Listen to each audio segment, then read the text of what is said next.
Los niños, las niñas y los jóvenes son el presente de África y por tanto es fundamental que les hablemos de paz, que les eduquemos en una cultura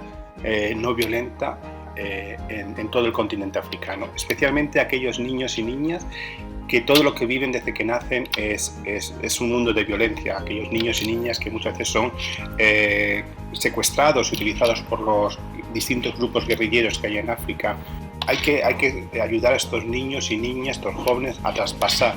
esta cultura de violencia que muchas veces está instalada en el continente, enseñarles que las cosas se pueden hacer de manera diferente y la mejor herramienta que podemos darles, lo mejor que podemos hacer por ellos es la educación.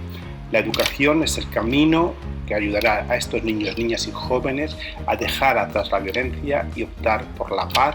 y por una cultura no violenta.